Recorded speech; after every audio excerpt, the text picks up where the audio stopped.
forms to not only survive in your small business, actually to thrive in your small business.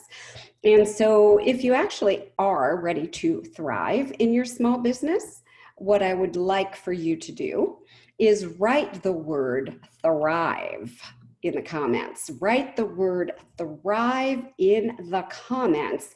Who is really ready to thrive, not just survive? All right, Dr. Terry Levine here. This is an exclusive for my Heartrepreneur Facebook community. And we're going to learn how a small business can not only survive, as I said, what's the word thrive? Put it in the comments.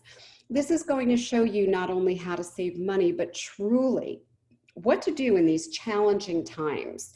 And so some of you have been telling me, it's hard. And some of you are getting established. Some of you really want to scale. Don't give up. Trust me, don't give up. I'm going to give you a lot of help today. I'm just going to talk about the U.S. for right now. According to the United States Small Business Association, 30% of small businesses fail within their first 2 years. Of those that survive, another 50%, so of 30% that survived, another 50% of those are gone within 5 years. And only 25% of businesses last 15 years or longer.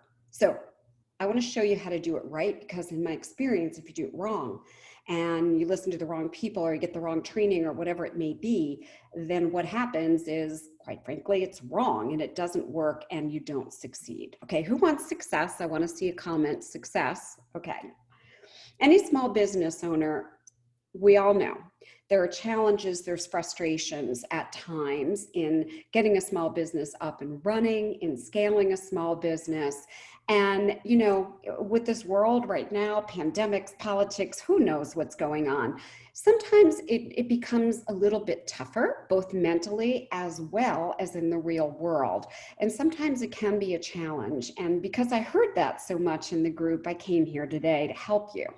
The good news is, I have had businesses for 43 years and they have survived every kind of challenging circumstance. Stock market crashes, .com crashes, 9/11, pandemic.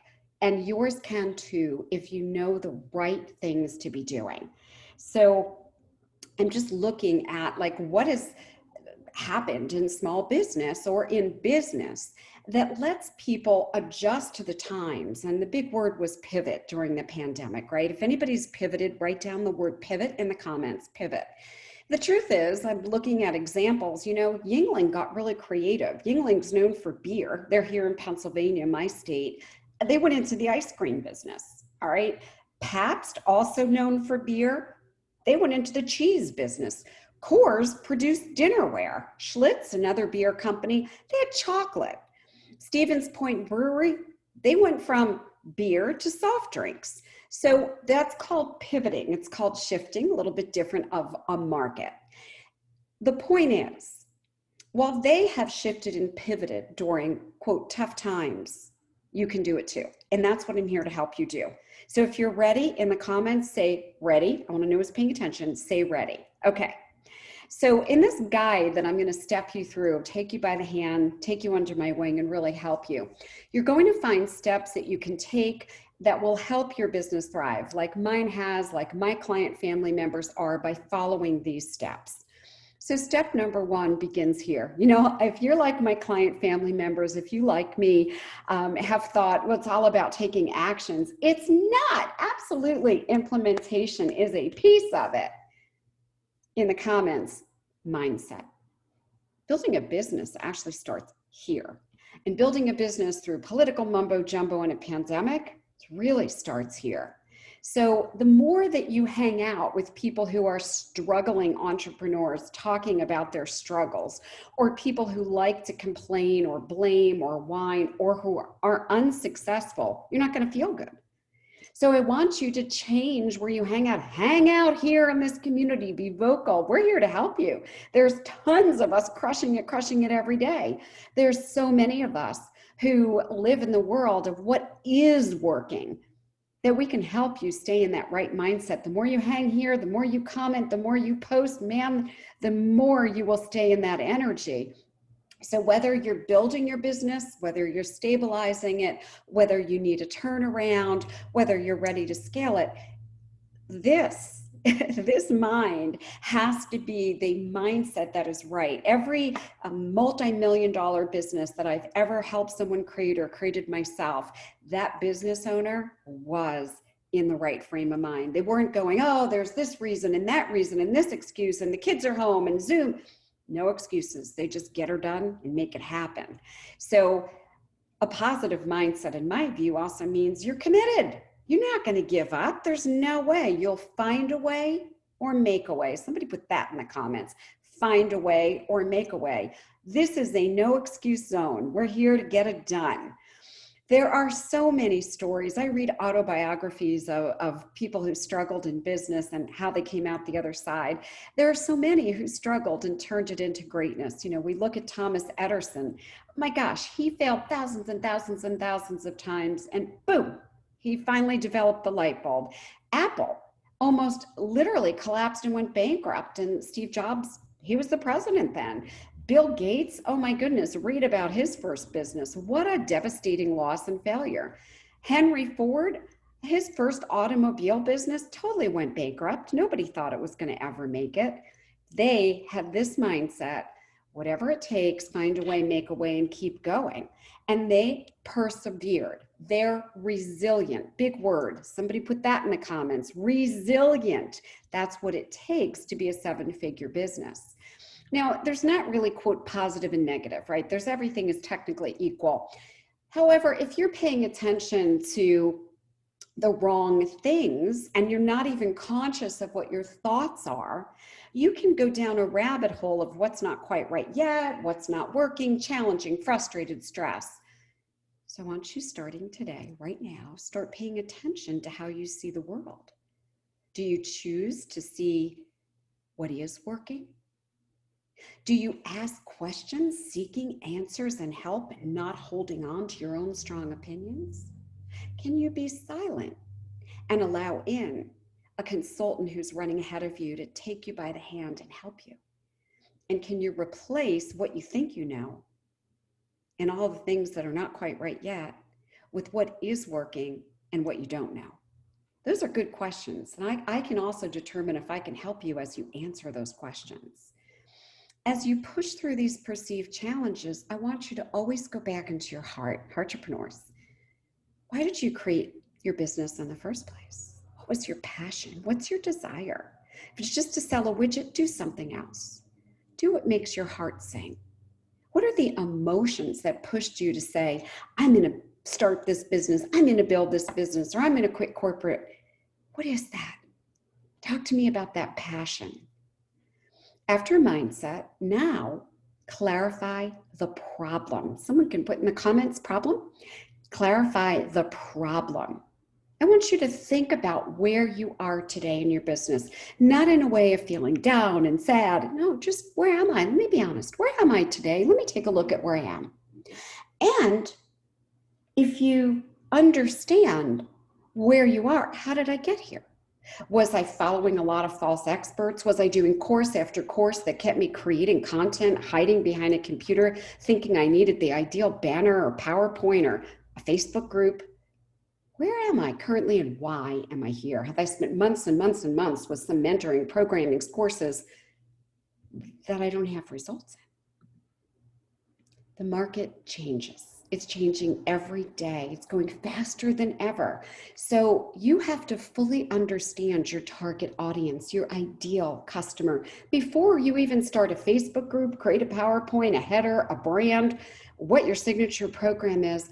And I can tell you that most people don't create seven-figure businesses or even six because they failed to understand this and they just went into action. And those actions wasted their time, money, and their energy.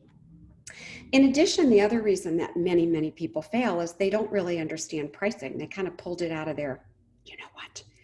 And you have to have a pricing strategy, and you have to have a darn good one in order to create your $1 million business, or even a $500,000 or $100,000. You also have to be properly capitalized. I read a study about 3 years ago from the Harvard Business Review, and it said the number one reason that people go out of business is they have no funds. You can't buy the necessary skills, the mentoring, the training. They're not able to invest in the high-level consulting they need. Sometimes it's too much growth, right? I know a yoga studio that about a year ago had expanded in 5 locations, came to me, they were almost out of business because they had too much brick and mortar. They expanded too fast, or they grew too quick. In my coach training school, some of you might have been a part of that. We grew so quickly, I had to build the infrastructure constantly. It wasn't the best way to build. Should have built the infrastructure first. I understand that when you sit down and what are the problems? Why do I have these pains today? Be honest. I know it's not fun to do that, yet it's essential. So who's going to do it? Say me. If you're really going to do it, say me. If you're not going to do it, that's cool. Just I'm here to help you. Okay. We have to understand the cause of what our problems are before we can come in and diagnose the solution. So think of going to a doctor. If you go to the doctor and the doctor says, so what's the problem? And you're like, gee, I don't know. The doctor can't prescribe a solution. If you go and you say, you know what, my right knee hurts every time I go to stand up, it seems to buckle. Now I know the problem. Now I can give you a solution. Step number 3, focus on your customers in your business. They could be clients, and mine, they're client family members. They could be patients. Focus on them, not on you. Build a business for other people. We didn't build it for you because it was your cute little hobby or passion, okay? Let's face it, if we don't have people buying from us, we don't have a business. I know we all know that logically, but take a look at the airline industry who just stopped caring about customers. And what happened is most of those airlines, like some of you aren't old enough for this, TWA, Pan Am, Eastern, out of business. And we have more consolidating now. American Airlines is a consolidation of many, many airlines, okay? The moral of the story is every single day, every single way, top priority is customers. Somebody put that in the comments. Top priority is customers. It's not you and it's not your income. Got it? So before we make changes, we're going to identify your problems. Then I want you to think about, well, how will my solution make the customer, client, or patient experience even better, smoother? What are the changes that I can make that will literally affect my buyer? And I want to be able to communicate those to my prospective buyers. Don't worry, we're going to help you. Don't panic here. So let's say that I'm making a change. Let's say based on some consulting that you got from me, I say you need to raise your prices and I give you a strategy. I have you go back to your customers, your prospects, your patients, your clients, and basically explain why the changes are happening. This is why I'm going to be changing my prices. These are the extra values and benefits that I'm adding in order to do so. There's always a way to explain, and I help you do that. Now, at times of a global crisis where we are today, your focus needs to be on customers, clients, patients. I know many of you, we're absorbed in our own thing. How do I do my business virtually? Or I wanted to quit corporate, it's a whole different thing. My retail store is closed, going under.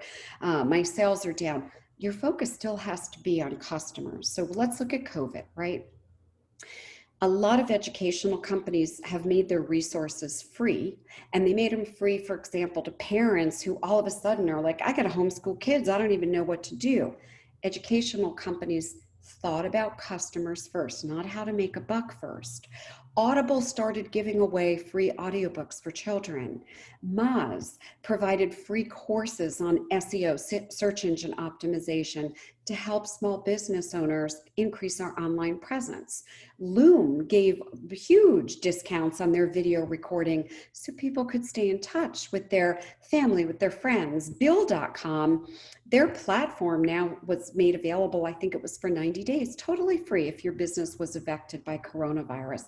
Notice how all of these are customer centric, because here's what happens. A customer remembers the goodwill, and they're much more likely to buy from a company that's provided goodwill. In the comments, goodwill. In the comments, goodwill. When you keep your focus on your customers, your clients, your patients, your business weathers through the tough storms. I've survived dot-coms, stock market crashes, 9/11, and soared in the pandemic because we focus only on customers, entrepreneur, serving our customers. Now it's time for you to conduct a SWOT analysis. Somebody put that one in the comments, SWOT, SWOT, SWOT analysis. Well, if you don't know what that is, that's assessing your strengths, your weaknesses, your opportunities, and your threats in your business as of right now, in this moment.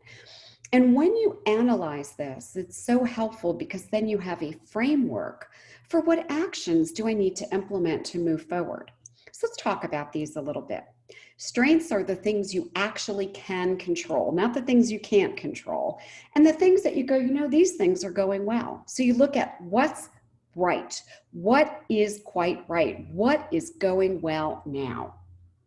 Could be that you have an effective sales team or process. It could be that you have some technology or you have a system or a method. It could be that your marketing strategy is really working, or you've got some new system or process in place and it's working. It could be that your current patients, clients, or family, they're strong, they're advocates. After you do your strengths on what is working, what are we good at? Now you look at the weaknesses. In coaching language, this is your gap. These are the things that are not quite right yet. They're not as good as I want them to be. My marketing strategy is ineffective. I don't have a conveyor belt of qualified prospects. It costs me too much to go get leads. My profit margin is low. People are like on a hamster wheel, in and out of buying cycles with me. I've got messy processes and systems. Okay, now SWO, we're on opportunities for O. These are external factors that could actually benefit your business. These are the things that are like, oh, that could be really good for my business. For example, I use a technology with my client family members called Marco Polo channels. New technology, new opportunity. It could be that there's less competition. Some businesses won't make it and yours can thrive. It could be that there's a way to pay less taxes. It could be you can expand into new markets or niches, or the economic environment could be better for your industry. Some industries are booming during the pandemic. Look at Zoom, what I'm on right now. I was the number 4 beta tester for Zoom. If I was smart, I would have invested in Zoom. It's a public company. It would have made a fortune. So there are some companies that are thriving economically. All right. So SWOT, the T is for threats. What are the external factors outside of me that I cannot control that could actually hinder my business? Maybe there's going to be more competition in a market space. Maybe the preferences are changing of the people I work with. Maybe we're going into recession. And by the way, I'm not a financial advisor. I don't play one on TV. My husband is, and he really feels we're going into a recession. I don't know if he's right or wrong. There's reasons that coaches and consultants and other people, chiropractors, naturopaths can thrive in these conditions if you understand that. Are there going to be new regulations in your industry or any really big technological changes? Like, it shocked me how many people didn't know how to bring their business virtual. They weren't looking for threats. You're going to be ahead of the game. Do this SWOT analysis, because then you're going to see what's not quite right yet or called a weakness. And you can say, wow, let me fix that. And we can help you. That's what you're here to learn from me. You can capitalize on what is working, what you're good at, and you can look at those unique opportunities and grab them. Now, my friend, I see so many business owners that actually don't have objectives or a plan. Okay, so I say, well, what's your plan? Let me see your plan. Well, I don't have one. Okay, don't feel bad if you don't. Write the word plan in the comments. Plan, I want to see it. How do you create the plan? I'm going to give you the simplest way. I love to do everything simple, right? You can make 7 figures doing simple. Trust me, I've done it 8 times now. Start with your strengths. Have that whole list of strengths. Then look at, quote, the weaknesses, what's not quite right yet. Then say, what are my opportunities? This is the whole SWOT analysis. And then jot down any potential threats outside of your control. That's it. And for each one of those things, after you've written that down, you create an objective. Well, what am I going to do about this? How am I going to meet this? There's new technology that maybe I should be concerned about. What am I going to do about that? What am I going to learn? So I want you to remember how we do goals. Objectives are goals, right? Things have to be measurable. They have to be achievable, and they have to be timely. You have to have a time And you have to know you can do it. I talk to people very frequently that have a business concept, they're at zero and they're going to make $1 million the first year, or they're at $1 million and they want to go to 10 million. Measurable, achievable, timely, and I'm going to add the word realistic. I always tell you to be real about things. All right, next, when you now reduce costs. Somebody put reduce costs. We've got to reduce costs. I need that one in the comments.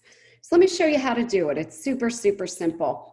And this can make a big difference. First, you look at all the discretionary costs, things that you don't have to have in your life and in your business, and you just let them go. Subscriptions to things that aren't working, coaches, consultants, mentors, courses, programs that aren't of value, licensed software you pay for every month that you don't get any bang for the buck, whatever it is, start cutting. Coffee, tea, you can get a lower speed internet. Oh my gosh, I've gotten rid of, I don't know how many magazine subscriptions and newsletters. And oh my gosh, I was paying for offsite office space, which I can't go to right now here in Pennsylvania. I was paying for offline in-person networking, which I can't go to. Ads on Facebook that weren't working. Cut. It's going to feel good. Trust me. And I do this in business and in life. What am I paying for that I really don't need? Next, you look at other ways that you can continue to reduce costs but get the same outcomes. I'll give you an idea. I was using some software. It was $99 a year. I found another company that sold very similar software for $14.95 for the year. Cut that right out. Cut that right out. Consider your office space costs. If you are renting office space, if you're in a physical location, can it be smaller? Does it have to be there in that building? When I was a speech language pathologist, I had this huge space, and then I realized I was paying way too much in rent. I really didn't need 2 of the rooms that I had. We moved to a smaller building. I had 2 receptionists. I went to 1. I changed our profit margin dramatically. If your business is small enough, of course, work from home, especially now, right, COVID times, or at least if you're not bringing in enough money, do it temporarily. I never tell people to have an office unless cash is rolling in. Take a really good look at your supply chain next. And at some point, if you do have staff, you may even think about reducing staff. It's always really important, independent contractors or employees, that you're certain that you need the amount of hours that you're getting. And I can help you do that. I can be very objective and help you do that. And I'm not saying to run out there and lay people off.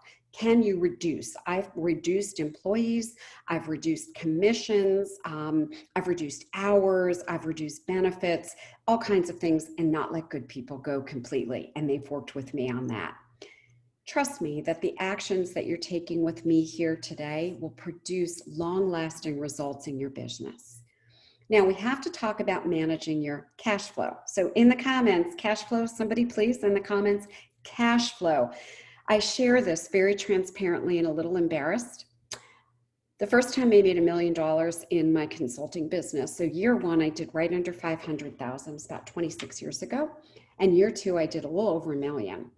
I did such a poor job of managing cash flow that in year 2, I earned $1 million, technically, right? My profits of what I got to keep, my cash flow was $50,000. What? Well, that was a wake-up call, and that's helped me help thousands of people in my consulting because of that. You need to have enough cash. If you don't have enough cash, your business may go under. At the end of each month, I do it the last Friday of every month, I add up all of my sales for the month. I add up every single purchase that I have to pay for, and I calculate the difference.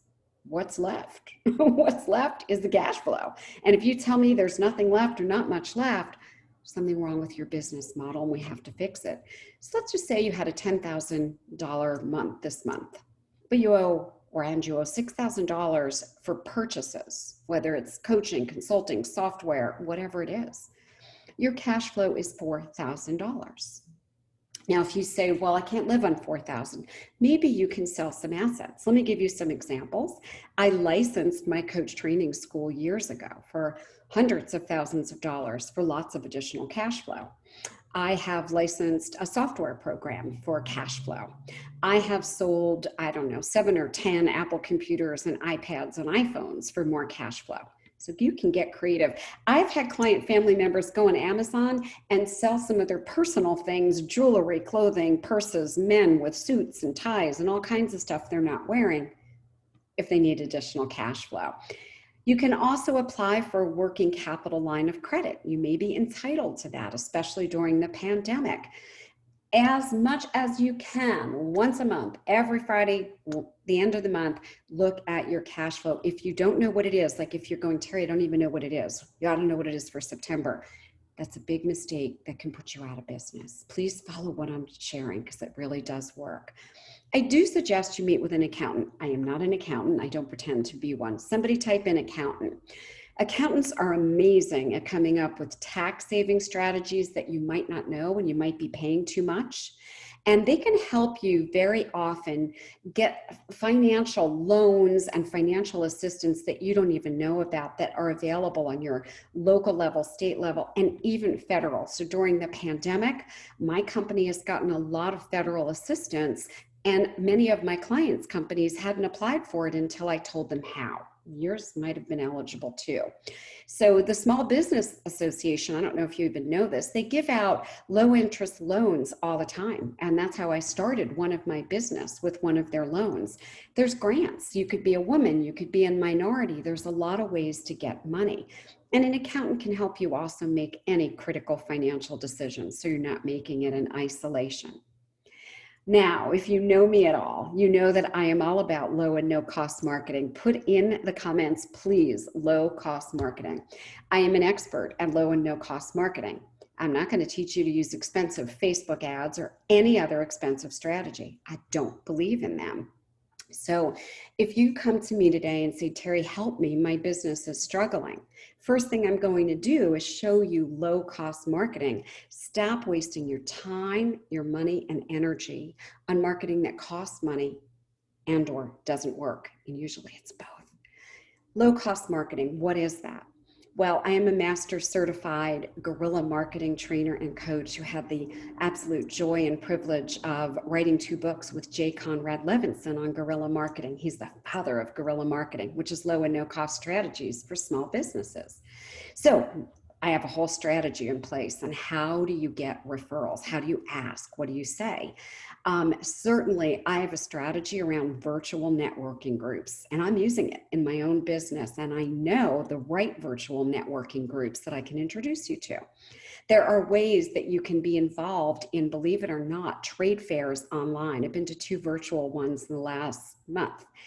Writing guest blog posts is an amazing way to get known. I've written thousands and thousands of guest blog posts, and it's why people come to my website, connect with me, and find me on social media. It doesn't cost me a penny. I appear on podcasts all the time. I can help you identify those podcasts and what to say to get booked on them. One of my favorite strategies is strategic partnerships. And this is where you promote another business that you know, like, and trust, and they promote you. If you are one of my client family members and you want to share me and I've experienced you and your products, I'll share you. Absolutely. I have a secret way of building an email list. Built mine to 10,000 pretty quickly in the beginning using this. And then I have a method of being in touch with my subscribers regularly that I share with my client family members. If you have live events in your area, depending where you live, you can always sponsor some live events. I've done that for a run. I've done that for a children's hospital and a health fair through my company. I teach you how to grow your presence with 20 minutes a day on social media. If you're spending more than 20 minutes a day on social media, stop. Just stop. I really mean that. You need to be on just a couple of platforms. I'll show you which ones are right for you and your business and how to be there consistently with the right content. I'll show you how to use online ads if you choose to for literally dollars a day, not what marketing agencies and social media agencies charge. I'll even teach you how to contact people. I'm not talking about cold calling. Hi, this is Terry Levine, a so-and-so. I'm talking about what to say and do with people that you meet on LinkedIn or Facebook. And then how do you actually connect with influencers who want to promote your products and services? I have had major influencers promote me, Mark Victor Hansen, Jack Canfield, Joe Vitale, major influencers, Joel Bauer, because I know how to develop those relationships. I teach you about affiliate programs, how to host online events and classes. And it's great right now to offer to speak for all kinds of groups. Tons of them are doing groups online. And I also teach you to do something that nobody does on YouTube. It's my secret, and I teach that to you. You can have online contests. We've used King Sumo, there's Gleam.io, free trials of your products, of your services, live streams behind the scenes. I've done that with some of my chiropractic clients recently. I've taught them how to do the right live stream, showing their office what happens behind the scenes. My friend, when it comes to marketing, there's only one thing that limits you: creativity, your imagination. And I have over 177 low and no cost strategies ready to share. Be persistent, be creative, and pivot. That word in the comments, please. Pivot, pivot, pivot is the word, pivot.